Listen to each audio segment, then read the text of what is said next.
On the receipt of my mother's picture, also known as On the Receipt of My Mother's Picture Out of Norfolk,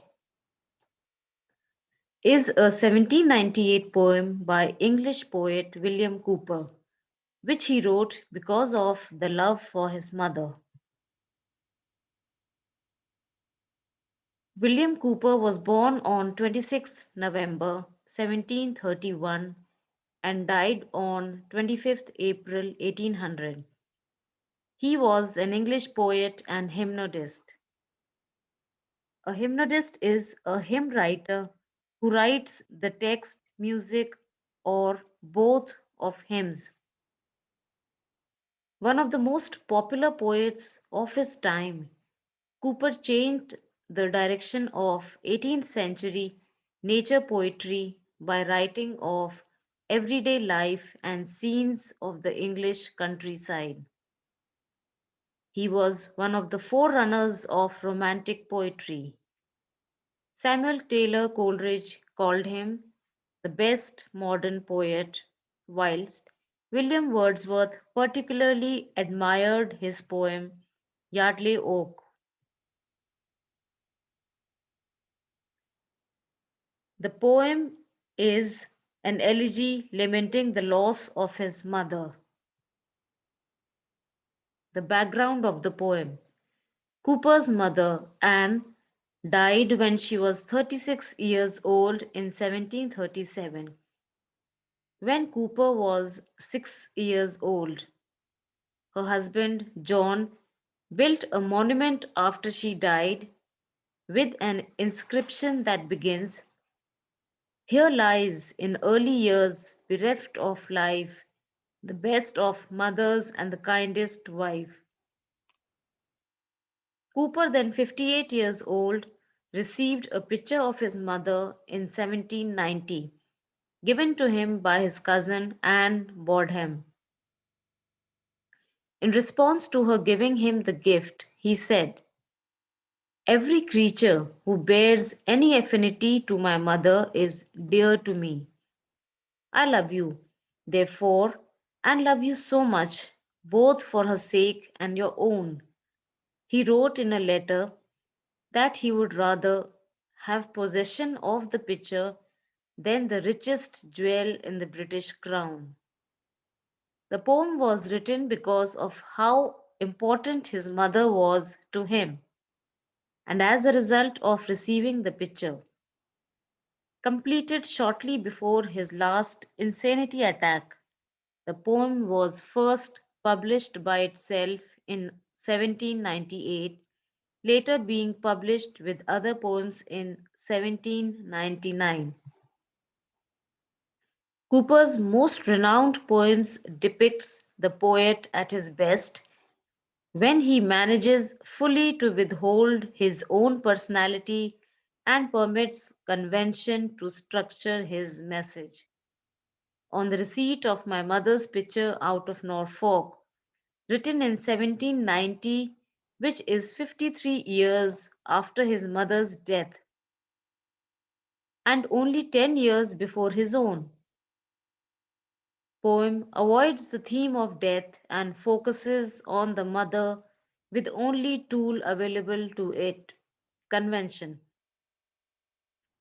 The poem starts with reference to the power of art to immortalize a theme that could have supported some interesting content. The poet gives a theme, and while that face renews my filial grief, fancy shall weave a charm for my relief. An art of the picture kindles an old grief, the art of poem will provide the balm. Neither theme, however, survives beyond the first few lines of the poem. Cooper turns to famous conventions of 18th century to produce a proper comment on dead mother. The text of the poem: on receipt of my mother's picture, oh that those lips had language. Life has passed with me but roughly since I heard thee last. Those lips are thine, thy own sweetest smiles I see, the same that oft in childhood solaced me. Voice only fails, else how distinct they say, grieve not, my child, chase all thy fears away. The meek intelligence of those dear eyes. Blessed be the art that can immortalize, the art that baffles time's tyrannic claim to quench it. Here shines on me still the same. The poet remembers the language of his mother. Poet's life had been rough without his mother and her kind words. He remembers her sweet smile, which can emanate from only her lips, which had soothed him in his childhood. Even though he cannot hear her voice now, he remembers her words vividly, softly urging him not to grieve and not to and to chase his fears away. He remembers her gentle, intelligent eyes, which still shines on him in the same way. The poet expresses his gratitude to all the immortalizing power of art which can baffle or obstruct the cruel and oppressive claim of time. Faithful remembrancer of one so dear, O welcome guest, though unexpected here, who biddest me honor with an artless song, affectionate a mother lost so long, I will obey, not willingly alone, but gladly, as the precept were her own. And while that face renews my filial grief, fancy shall weave a charm for my relief, shall steep in Elysian reverie a momentary dream that thou art she. Cooper welcomes his mother's memories fueled by the unexpected picture of his mother. He feels honored by his mother's affectionate presence as she was absent for such a long time. He is willing to obey gladly, as if the rules were laid down by her.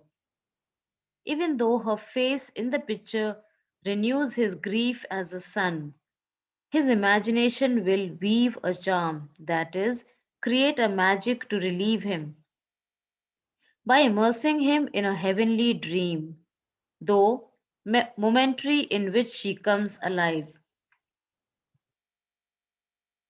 My mother, when I learned that thou wast dead, say, wast thou conscious of the tears I shed?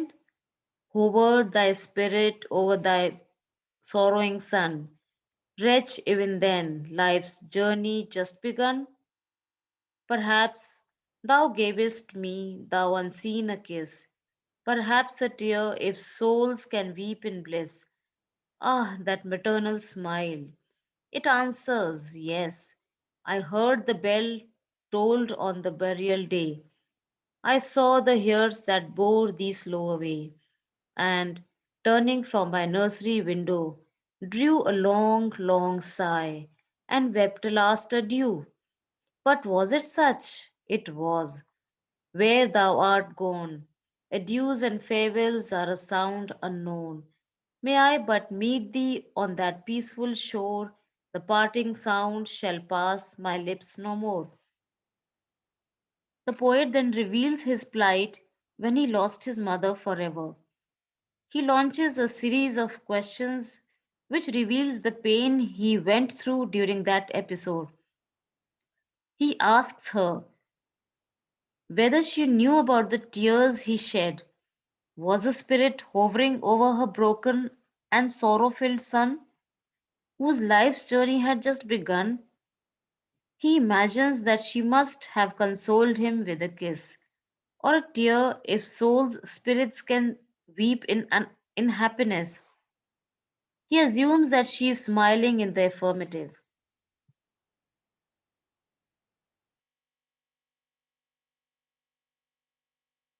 He remembers the slow tolling of the death bell on her burial day, the hearse which carried her away slowly, and he drew in a long sigh and wept a last farewell to his beloved mother. He vouchsafes that his memory of a burial day is still fresh in his mind.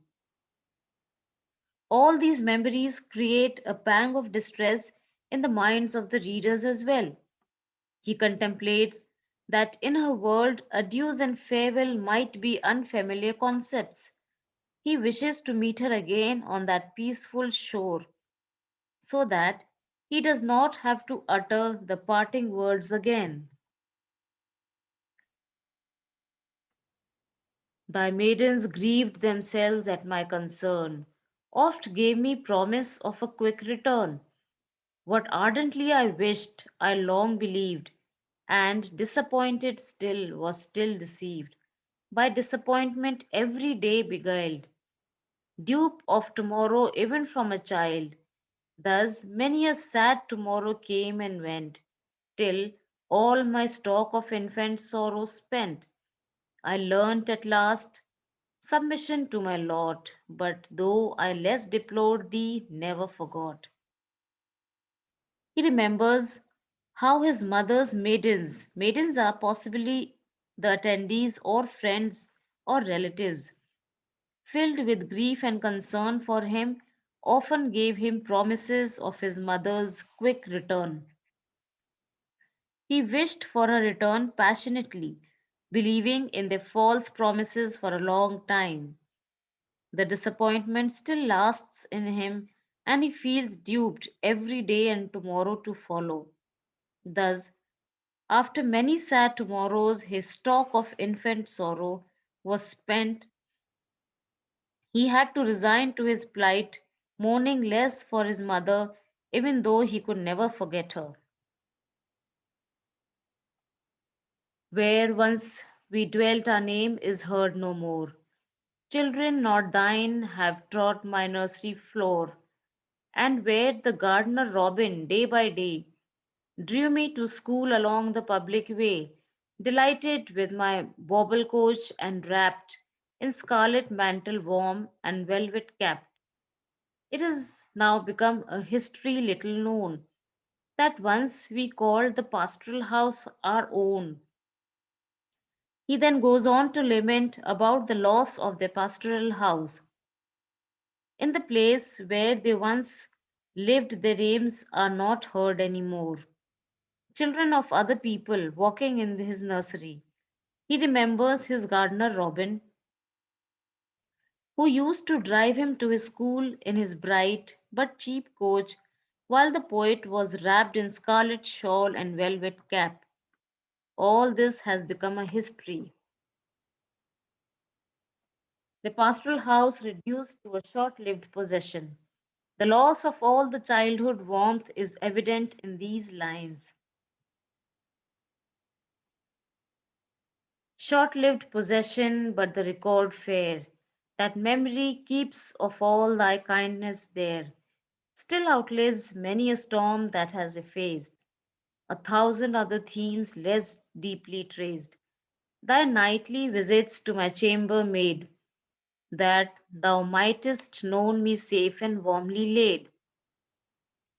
Thy morning bounties ere I left my home, the biscuit or confectionery plum, the fragrant waters on my cheeks bestowed, by the by thy own hand, till fresh they shone and glowed. All this and more enduring still than all, thy constant flow of love, that knew no fall, never roughened by those cataracts and breaks, that humor interposed too often makes. All this still legible in memory's page, and still to be so to my latest stage, adds joy to duty, makes me glad to pay such honors to thee as my numbers may.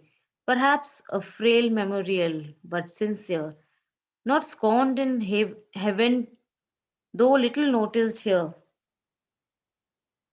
But all those painful memories, all the storms and thousand other themes, alike are effaced by the beautiful memories of his times with his mother in the house. He remembers how she made nightly visits to his chamber to see if he is safe and sound, and how she rewarded him with biscuits or confectionery plums in the morning before he left their home.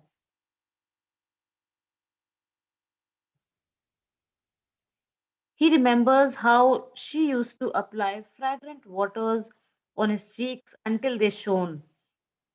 He remembers above these the most endearing thing of all, that is her constant flow of love, which never fell or roughened by blind anger, any other changes in mood or other constraints. All her kind deeds are clear in his mind, in the memories page, and has followed him to his latest age, adding joy to duty. This joy has enabled him to pay honors such as this memorial poem, even at the age of 58. He is daunted by the doubt that the memorial might be a frail one, but he is sure of the fact that his mother in heaven will not scorn his effort, even though the dedication goes unnoticed among other mortals. Could time his flight reversed restore the hours, when playing with thy vestures tissued flowers, the violet, the pink, and jasmine, I pricked them into paper with a pen, and thou wast happier than myself the while. Wouldst softly speak and stroke my head and smile? Could those few pleasant hours again appear? Might one wish bring them? Would I wish them here? I would not trust my heart, the dear delight seems so to be desired. Perhaps I might, but no, what here we call our life is such, so little to be loved, and thou so much, that I should ill requite thee to constrain thy unbound spirit into bonds again. The poet wonders if he could reverse the course of time by restoring the hours he has with his mother. He remembers the time when he would play with the tissued, that is, the dry flowers, the violet, the pink, and jasmine flowers, on his mother's dress by pinning them to a paper. He particularly remembers his mother's smile at such moments. She was happier than him, and she would speak softly and stroke his head. He wishes for those moments to come back. He wonders if his one wish is powerful enough to bring those moments back. He stops himself at the thought of bringing his mother back to life because there is so little about life which is left to be loved. He does not want to bind his mother's unbound spirit into bonds again. Thou as a gallant bark from Albion's coast, the storms all weathered and the ocean crossed, shoots into port at some well havened isle where spices breathe and brighter seasons smile. There sits quiescent on the floods that show her beauteous form reflected clear below, while airs impregnated with incense play. Around her fanning light her streamers gay. So thou, with sails how swift, hast reached the shore, where tempests never beat nor billows roar. The poet compares his mother to a splendid ship from Albion's coast. Albion's here is the ancient name of England, which has weathered all the storms. It means that it has survived the storms and crossed the ocean to reach smoothly and fast into the port of a safe island, where the seasons are bright and where spices breathe. It is symbolic of heaven. He sees his mother, that is the ship, sitting peacefully and passive on the waters, her form reflected on the water below, while the air around her, soaked with perfume, cooled, cooled her flags into a happy state. The poet admires the swiftness with which the ship has reached the shore, which is not disturbed by tempests or thunderous clouds. She has finally reached her resting place, which is peaceful. Also, her death at such a young age is hinted here by the poet. And thy loved consort on the dangerous tide of life long since has anchored at thy side. But me, scarce hoping to attain that rest, always from port withheld, always distressed. Me, howling winds drive devious tempest tossed. Sails ripped, seams opening wide, and compass lost. And day by day, some current's thwarting force sets me more distant from a prosperous course. But oh, the thought that thou art safe and he, that thought is joy, arrive what may to me. He also alludes to the fact that his father has reached by her side safe from the dangerous tide of life. The poet also wishes to reach by their side, but his hope is feeble as he is always withheld from the reaching the port by devious winds. His ship is tossed by the tempest, his sails are ripped, the seams torn wide, his compass lost.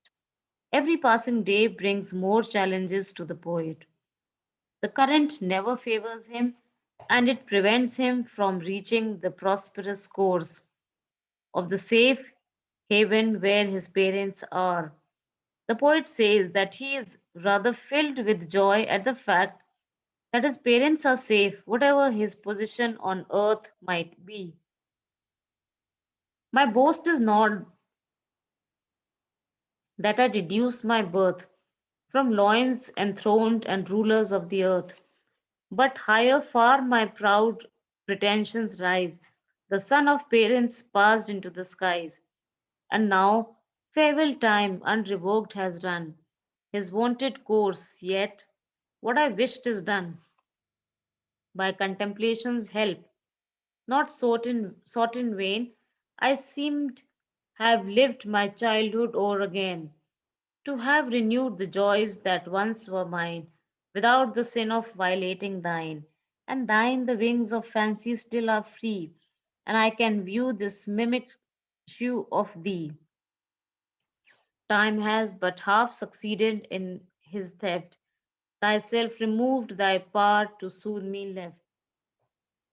Lastly, he says, he cannot boast of a birth from the loins of royalty or rulers of the earth, but he is proud of the fact that he can claim of a sonship from parents who have found their place in heaven. He suddenly comes to the realization that he must bid a farewell to the memories of his mother. Time unrevoked, that is, time which is still in force with his usual course, has come into play again. But the poet is content that his wishes are gratified.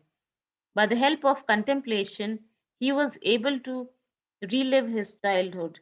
Thus, he was able to renew the joys that was once his, without committing the sin of violating his mother's rest. He is soothed by the promise provided by the wings of fancy, that leap of imagination which gives him an imitation of the memories with his mother. He says that time has only half succeeded in his theft, even though his mother's physical presence to comfort him has been lost to him. Her memories will suffice to soothe him for the rest of his life.